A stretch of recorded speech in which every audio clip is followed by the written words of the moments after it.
دین کے مختلف شعبے ہیں، کون سا شعبہ کس پہ فرض ہے، یہ کوئی قاعدہ کلیہ نہیں ہے کہ ہر ایک کے بارے میں کہا جائے کہ ہر ایک پر تبلیغ فرض ہے، یا ہر ایک پر جہاد فرض ہے، یا ہر ایک پر مدرسے میں پڑھنا فرض ہے۔ تبلیغی جماعت کا جو ایک نظام چل رہا ہے یہ سب سے بہترین اصلاح کا نظام ہے۔ حدیث میں آتا ہے رسول اللہ صلی اللہ علیہ وسلم نے فرمایا پچھلی امتوں میں، مجھے ڈر یہ لگ رہا ہے بات لمبی نہ ہو جائے اب، کیونکہ یہ سوال بڑا حساس ہے۔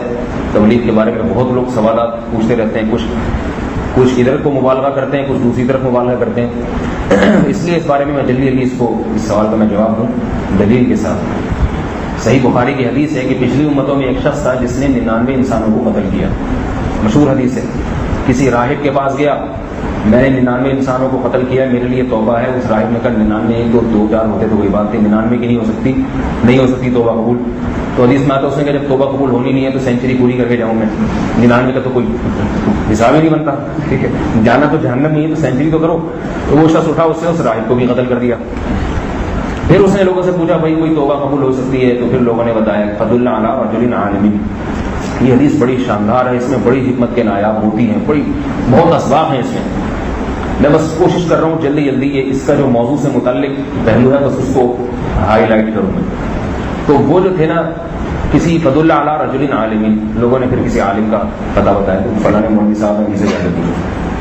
ان سے جب پوچھا تو اس عالم نے کہا میں یحول بینہ و بین التوبہ، تمہاری اور توبہ کے درمیان کون سی چیز حائل ہو سکتی ہے؟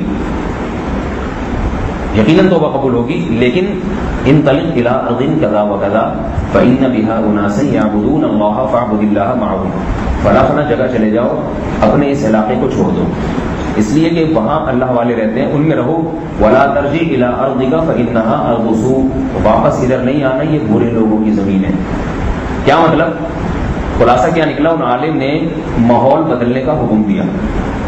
سمجھ میں آ رہی ہے بات؟ پتا تھا کہ جس علاقے میں قتل سیکھے ہیں وہاں قتل کی توبہ تو کر لے گا، توبہ پہ قائم نہیں رہے گا، تھوڑے دنوں میں پھر خیال آئے گا کسی کو مارنے کا، پھر خیال آئے گا کسی کو جان سے مارنے کا۔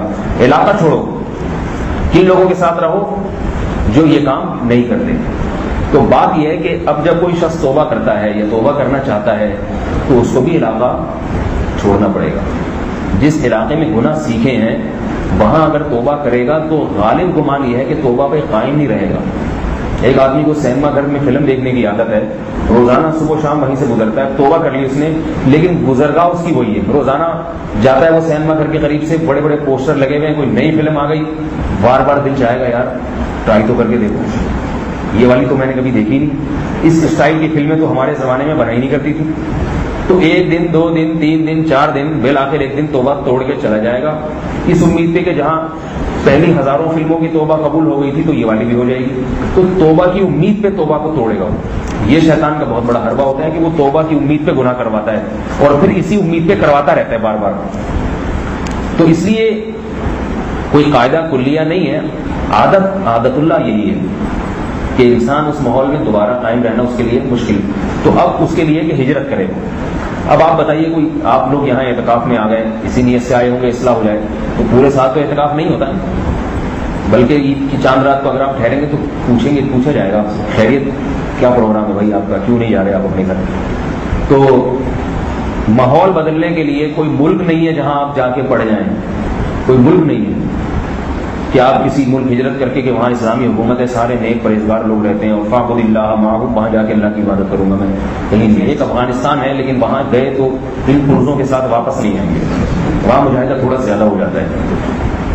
وہ تو توبہ کر کے گیا تھا کہ یا اللہ میں یہ گناہ چھوڑ جائے، اللہ سب کچھ ہی چھڑوا دیں گے اس سے، وہ پھر بہت زیادہ توبہ کی سپرلیٹو ڈگری ہو جاتی ہے، تو اتنا افورڈ نہیں کر سکتے، جو کر سکتے ہیں وہ کریں گے۔